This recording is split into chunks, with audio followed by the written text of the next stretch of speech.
Do we have any questions, please? Wow. That's a lot of questions. Who's a nice person? Oh, you're not a nice person, but I'll let you ask one. Go ahead. What's he going to ask? He is not nice at all. I know him well. Thank you, Mr. President. Yeah. Thank you for taking the time before flying home. You just said you believe the conflict between Israel and Iran is over. What makes you so confident it is? And what do you do if it isn't? Because I dealt with both, and they're both tired, exhausted. They fought very, very hard and very viciously, very violently, and they were both satisfied to go home and get out. And can it start again? I guess someday it can. It could maybe start soon. I think a big telltale sign was when, as you know, Iran somewhat, by not much, violated the ceasefire, and Israel had the planes going out that morning, and there were a lot of them, 52 of them. And I said, you got to get them back. And they brought them back. They didn't do anything. They brought them back. It was very good. I thought it was amazing, actually. They have fought a hell of a war. They fought very hard. I think the war ended, actually, when we hit the various nuclear sites with the planes. And I just hope you people can give these pilots, these are the best pilots in the world. They're the best shots in the world. They call them shots. That's what they are. And wait a minute. And I just hope you can give them the respect they deserve, because they came home to fake news. And like, oh, gee, there was hardly any damage. The things are decimated. So, but I think, no, I think they're very much finished. I think Israel's going to get back to doing what they do, and I think that Iran's going to get back. You know, Iran has a huge advantage. They have great oil, and they can do things. I don't see them getting back involved in the nuclear business anymore. I think they've had it. They've been at it for 20 years, and I don't see that happening either. Now, if it does, we're always there. It won't be me. It'll be somebody else, but we're there. We'll have to do something about it. Yes, please, go ahead. Go ahead. Oh, fake news, CNN? Oh, yeah, here we go. Wait till you hear this question. You should really say how great our soldiers and our warriors are. I think everyone appreciates our soldiers and our warriors. I do have two questions for you, Mr. President. You just cited Israeli intelligence on these attacks. Earlier, you said U.S. intelligence was inconclusive. Are you relying on Israeli intelligence for your assessment of the impact of the strikes? No, this is also Iran made the statement. And it's also, if you read the document that was given, that Pete can talk about if you'd like, the document said it could be very severe damage, but they didn't take that. They said it could be limited or it could be very severe. They really didn't know, other than to say it could be limited or it could be very, very severe. And you didn't choose to put that because it was very early after. Since then, we've collected additional intelligence. We've also spoken to people who have seen the site, and the site is obliterated. And we think everything nuclear is down there. They didn't take it out. Okay, question? Please, go ahead. Go ahead. Yeah. Blue dress. Thank you so much, Mr. President. Yesterday you said China can now continue to purchase oil from Iran. Yeah. Are you giving up on your maximum pressure campaign? Because there are sanctions right now. With who? On Iran. No, look, they just had a war. The war was fought. They fought it bravely. I'm not giving up. They're in the oil business. I mean, I could stop it if I wanted. I could sell China the oil myself. I don't want to do that. They're going to need money to put that country back into shape. We want to see that happen. Would it? No, if they're going to sell oil, they're going to sell oil. We're not taking over the oil. We could have, you know. I used to say with Iraq, keep the oil. I could say it here, too. We could have kept the oil. No, China is going to want to buy oil. They can buy it from us. They can buy it from other people. But you're going to have to put that country back into shape. It desperately needs money. Yeah. Yeah, please. Here we go. I'm picking the beauties today. Go ahead. Mr. President, Secretary General Rutte has described President Putin as an adversary, a threat, an enemy. Do you view him the same way? And in addition to that, you mentioned General Kane, your chief of staff, the chairman of the Joint Chiefs of Staff. General Kane. Yes. He has said that Mr. Putin has territorial ambitions beyond Ukraine. Do you view that in the same way? Possible. I mean, it's possible. I know one thing. He'd like to settle. He'd like to get out of this thing. It's a mess for him. He called the other day. He said, can I help you with Iran? I said, no, you can help me with Russia. Because, in the last few weeks, we took care of India and Pakistan, Kosovo, Serbia. I think on Friday we have coming in, the Congo is coming in, and Rwanda is coming in. That was a vicious war that went on, a machete war, heads chopped off all over Africa. They're coming in. We did 2 others in addition to that. Nobody's ever done anything like this. No, I consider him a person that's, I think, been misguided. I'm very surprised, actually. I thought we would have had that settled easy. I've settled 4 of them in the meantime. But he did call up, and he said, he's close to Iran. He'd like to help us get a settlement. I said, no, you help me get a settlement with Russia. And I think we're going to be doing that, too. Yeah, please. Go ahead, please. Thank you, Mr. President. You've made clear your position on what impact the strikes had. I wanted to ask you what is next with Iran. For instance, is there any indication from U.S. intelligence that Iran was able to move any material? No, just the opposite. We think we hit them so hard and so fast they didn't get to move. And if you knew about that material, it's very hard and very dangerous to move. It's called, in many people, they call it dust, but it's very, very heavy. It's very, very hard to move. And they were way down. They're 30 stories down. They're literally 30, 35 stories down underground. You think we got it all? Oh, yeah, we think we got it. We think it's covered with granite, concrete, and steel. Can I ask you, are you interested in restarting negotiations with Iran? And if so, have they reciprocated? So our people, Marco could answer, but our people are not, I'm not. The way I look at it, they fought, the war's done, and, I could get a statement that they're not going to go nuclear. We're probably going to ask for that, but they're not going to be doing it. But they're not going to be doing it anyway. They've had it. They've had it. Now, maybe someday in the future we'll want that. But I've asked Marco, do you want to draw, I just asked him the question as we were walking on the stage, do you want to draw up a little agreement for them to sign? Because I think we can get them to sign it. I don't think it's necessary. Marco, do you want to talk about that, please? Well, Mr. President, I think President Trump has shown a willingness to meet and talk to anybody in the world who's interested in peace. I don't know of any president that's been as willing as he has to meet with anyone and talk about peace. We'd love to have peaceful relations with any country in the world. And so obviously that'll depend on Iran's willingness not just to engage in peace, but to negotiate directly with the United States, not through some third country or fourth country process. But I know of no president, probably in our modern history, that's sought peace more than President Trump has. Sounds like the door is open, but you're in no rush. Is that right? Sounds like the door is open. I'll tell you what, look, we're going to talk to them next week with Iran. We may sign an agreement. I don't know. To me, I don't think it's that necessary. I mean, they had a war, they fought. Now they're going back to their world. I don't care if I have an agreement or not. The only thing we'd be asking for is what we were asking for before about we want no nuclear, but we destroyed the nuclear. In other words, it's destroyed. I said Iran will not have nuclear. Well, we blew it up. It's blown up to kingdom come. And so I don't feel very strongly about it. If we got a document, it wouldn't be bad. We're going to meet with them, actually. We're going to meet with them. Yeah. Yeah, go ahead, please. Yes. Mr. President, Netherlands TV, thank you for visiting our country. Good. As I understood, Thank you. I, of course, would like to know how you slept last night at the House of the King. Oh, I slept beautifully. But probably a more serious question. I think you just had a meeting with President Zelensky. Did you discuss any ceasefire in this Russo-Ukrainian? No. I wanted to know how he's doing. He was very nice, actually. You know, we had little rough times sometimes. He was couldn't have been nicer. I think he'd like to see an end to this. I do. I think what I took from the meeting couldn't have been nicer, actually. But I took from the meeting that he'd like to see it end. I think it's a great time to end it. I'm going to speak to Vladimir Putin and see if we can get it ended.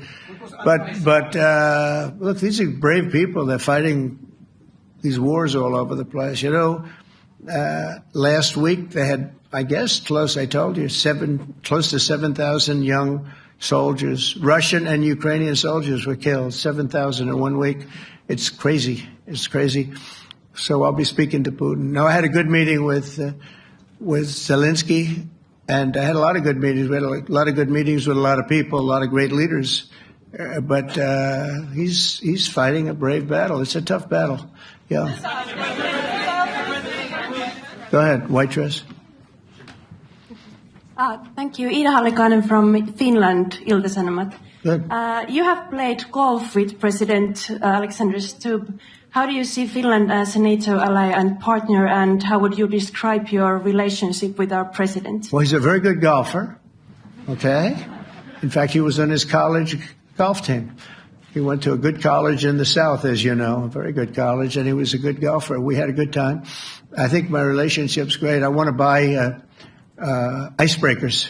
You know, you're very good at icebreakers. And I actually made him an offer. I didn't go to Congress. They'll try and impeach me for this.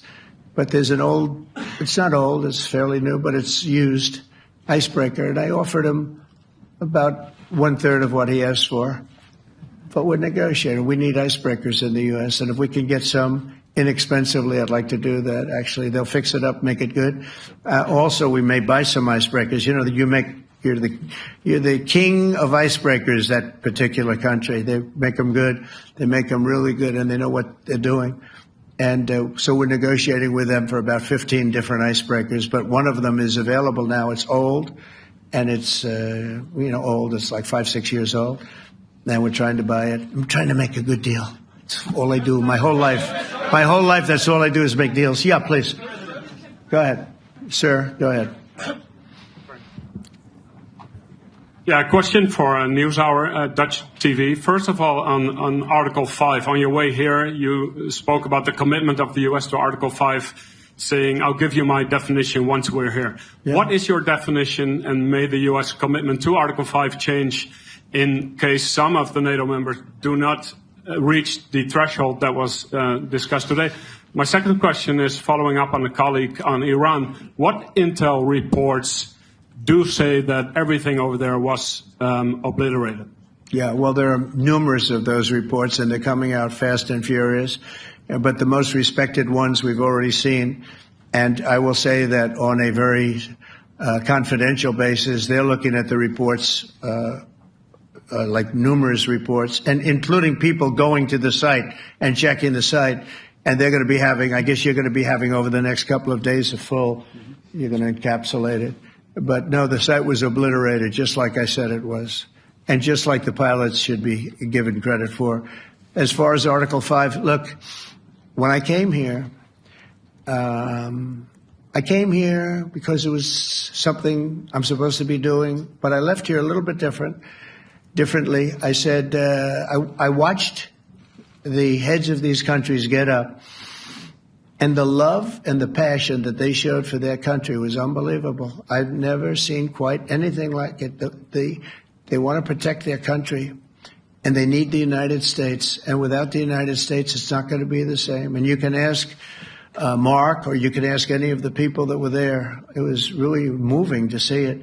They love their country. They were so respectful of me because I'm the head of the United States. And I made, the King of Saudi Arabia, when I was in the Middle East. So I was in Qatar for a different reason, not a reason to get shot at. We were in there for economic development reasons, Qatar, UAE, and Saudi Arabia. All three leaders of those countries, and we took back $5.1 trillion into the United States. All three leaders said, you're presiding over the hottest country in the world. The United States right now is the hottest country. Everybody wants to be there. Everybody wants a piece of it. He said, a year ago, your country was dead. You had a deadhead running it. You had a country that was dead, and it was dead. You had people pouring through the borders. You had inflation. You had everything. He said, you've made it in 5 months at that time. You've made it the hottest country. This is the hottest country in the world. The United States right now is the hottest country in the world. And when I was around that table, it was a nice group of people, many of whom I knew from previous. When I saw the passion they had for the country, almost everyone, and you probably have the tapes, it was very public, but almost every one of them said, thank God for the United States. Without the United States, they couldn't really have NATO. It wouldn't work. It wouldn't work. It will in the future because now they're paying much more money, but it wouldn't work. It was great. And I left here differently. I left here saying that these people really love their countries. It's not a ripoff, and we're here to help them protect their country. Okay, we'll do one or two more. Thank you, Mr. President. Yeah. A question on Spain. Are you satisfied with today? Oh, I think Spain's terrible what they've done. No, I do. They're the only country that won't pay the full up. They want to stay at 2%. I think it's terrible. And, they're doing very well. The economy is very well. And that economy could be blown right out of the water with something bad happening. Spain is the only country that... Are you from Spain? Yeah.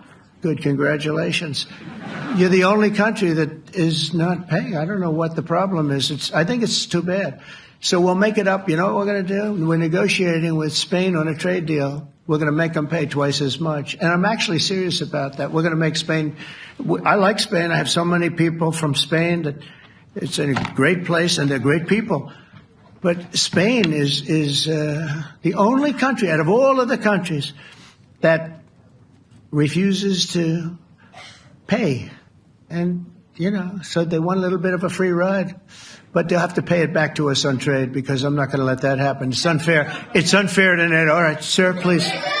Go ahead, right in the back. Yeah, you tall one. The tall man. Mr. President, Johannes Petra from Austrian National Television. How are you? You once said that you would end the Ukraine war in 24 hours. You later said that sarcastically. Well, of course it was sarcastic. But you've now been in office for 5 months and 5 days. Why have you not been able to end the Ukraine war? Because it's more difficult than people would have any idea. Vladimir Putin has been more difficult. Frankly, I had some problems with Zelensky. You may have read about him. And it's been more difficult than other wars. I mean, look, we just ended a war in 12 days that was simmering for 30 years, frankly. We ended Rwanda and the Congo. It's coming to sign the documents. We've already signed basic documents, but they're coming, I think, to the White House on Friday. We ended Serbia was going to go at it. But maybe the most important of all, India and Pakistan. And that wasn't whether or not they may someday have nukes like we're talking about in the Middle East, like we're talking about with Israel and Iran. This is they have nuclear weapons. I ended that with a series of phone calls on trade. I said, look, if you're going to go fighting each other, it was getting very bad. You know how bad that last attack was. It was really bad. If you're going to go fighting each other, we're not doing any trade deal. No, you have to do a trade deal. I said, we're not doing any trade deal. And in fact, I had the general, who was very impressive. The general from Pakistan was in my office last week. Prime Minister Modi is a great friend of mine. He's a great gentleman. He's a great man. And I got them to reason. I said, we're not doing a trade deal if you're going to fight. And if you're going to fight each other, we're not doing a trade deal. And you know what? They said, no, I want to do the trade deal. We stopped the nuclear war. Go ahead. Go ahead, Jeff. Here's another beauty, Jeff. He's a beauty, all right. Go ahead. Mr. President, to follow up on Ukraine, will the United States contribute any more money to Ukraine's defense this year to the $5 billion that allies are giving? And one question, you had another meeting with the Dutch opposition leader, Mr. Wilders. Can you tell us about that meeting? And are you upset about his anti-Muslim stance?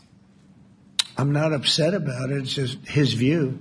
He's unhappy with the way things are going in this country and various countries. He was an opposition leader. And I was asked to meet with the opposition leader by the people that are running. I think they have some deal where if you have a meeting, you're supposed to meet with an opposition leader. I said, that's strange. We don't do that. But I met with I didn't know him. He seemed like a very nice guy, but he's in opposition to the current people, and that was set up by the current people. So I assume when I met with the Prime Minister, you're supposed to meet with the opposition. We'll have to try that sometime in our country. Let's not do it.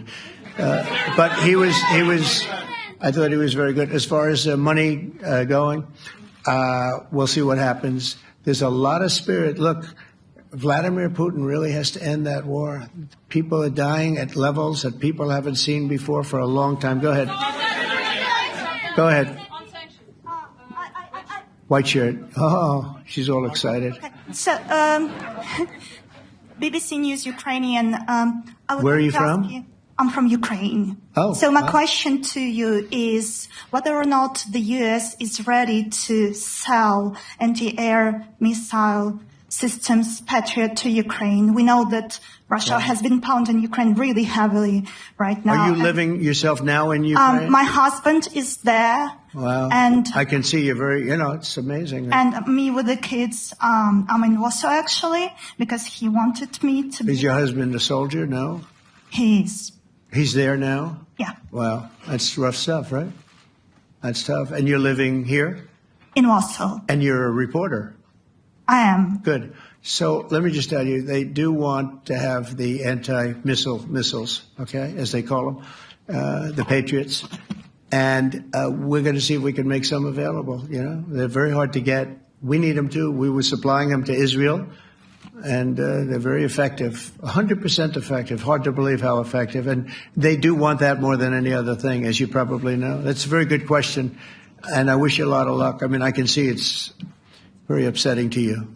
So say hello to your husband, okay? Thank you. Go ahead. Thank you. Thank you, Mr. President. You were criticizing... Where are you from? Bloomberg News. Oh, Bloomberg. That's wonderful.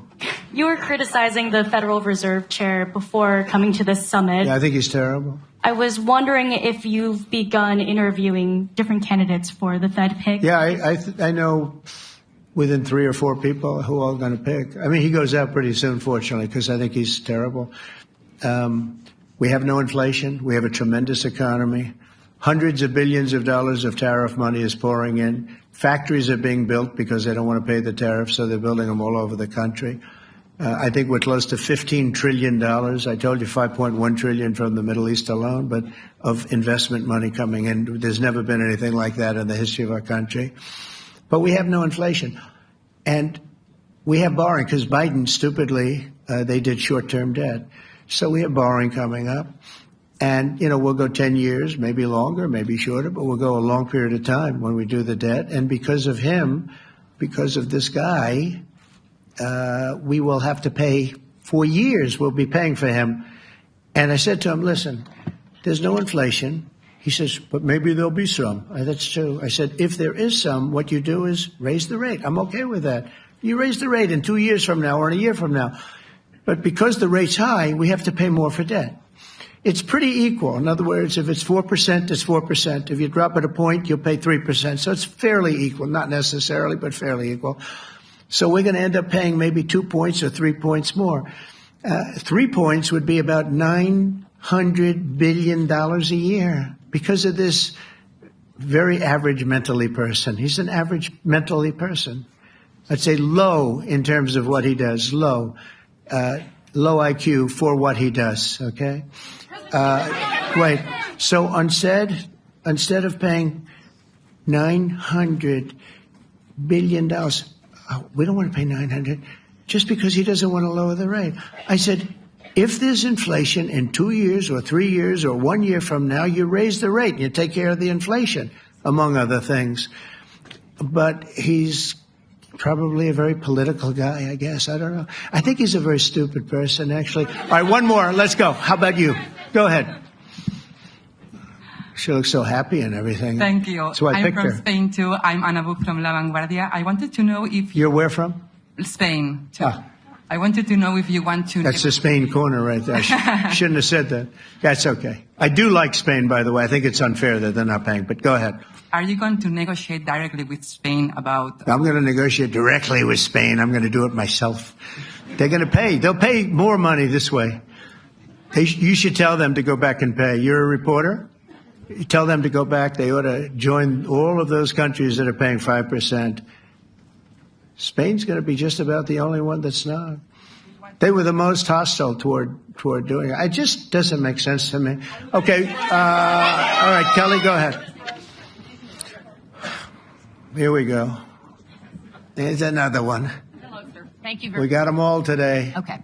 So, Mr. President, you talked about expecting some on-the-ground assessments at Fordo and other sites. Now Is that Israeli and U.S.? It's been obliterated, Kelly. What is your message then, sir, to the intelligence community when they present reports? You're not disputing the DIA report. You're just... They presented a report that wasn't finished. We're talking about something that took place 3 days ago. I understand. That's the report was done 2 days ago. Wait a minute. Yes. They didn't see it.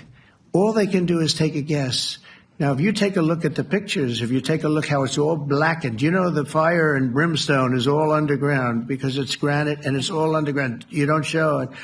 But even there, with all of that being said, the whole area for 75 yards around the hole where it hit is black with fire. The group that's run by this gentleman, in fact, you may want to talk about it for a second because we're going to issue a report. And I think it's not even a very exciting report at this point. It's been obliterated, totally obliterated.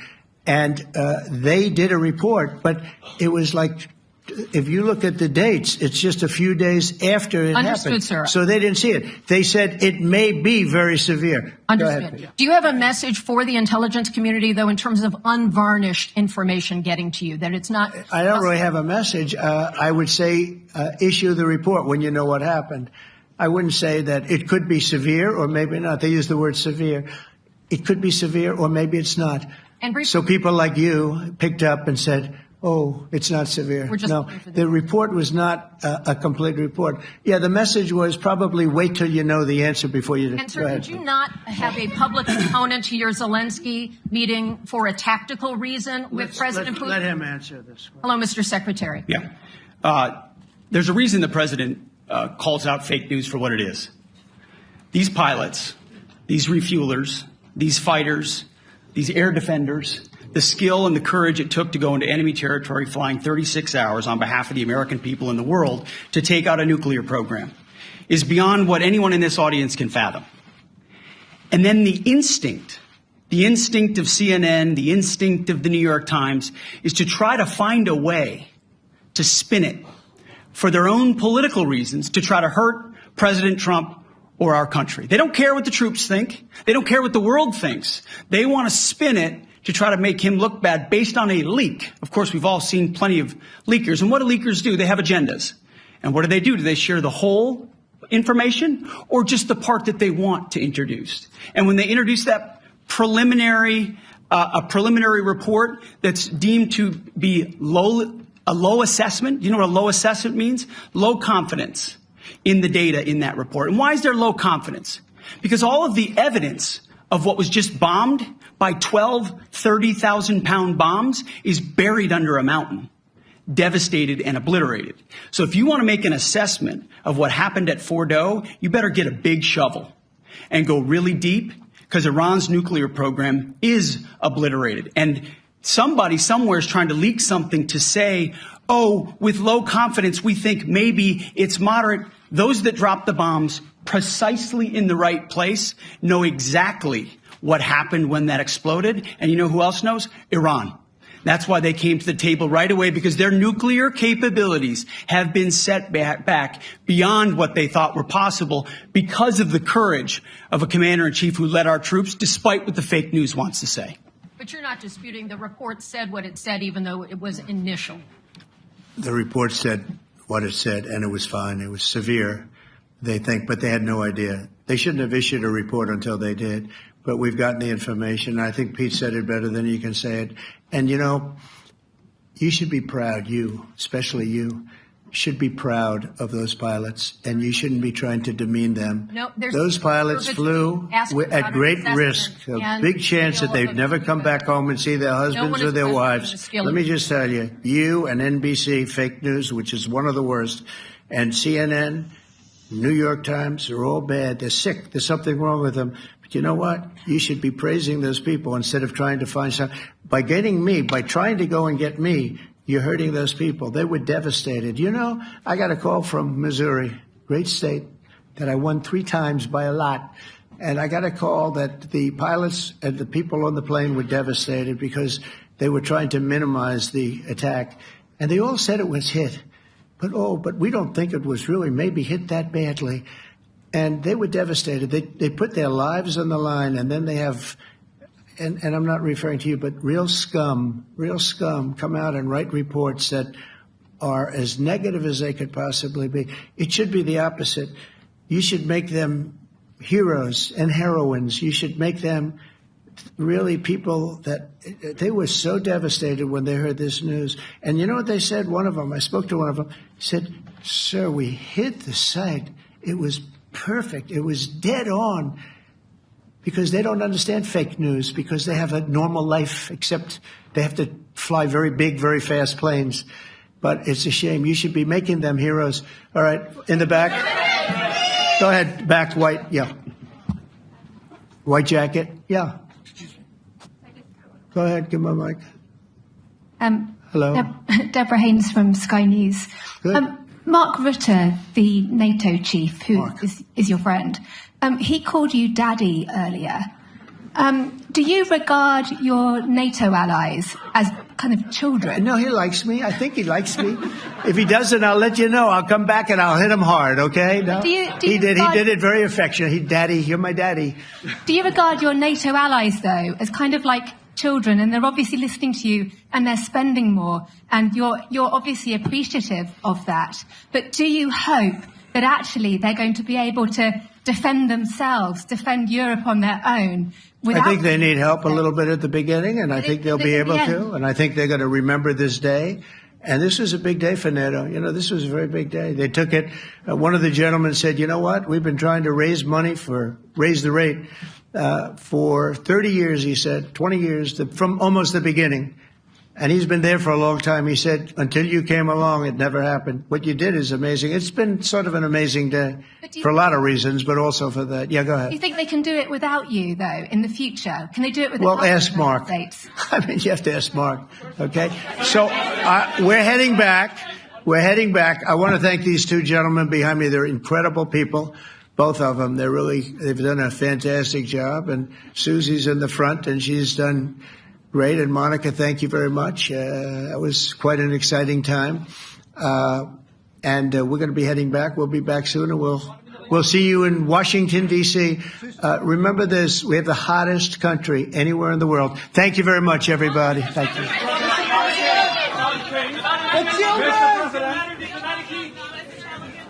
Do you trust American intelligence agencies?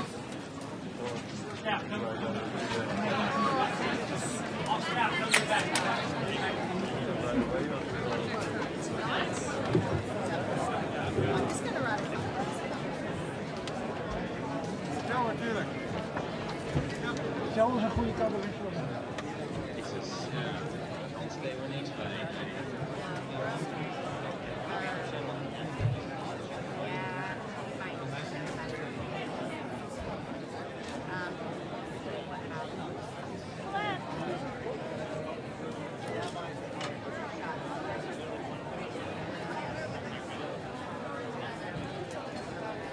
Krijgen we er nog een?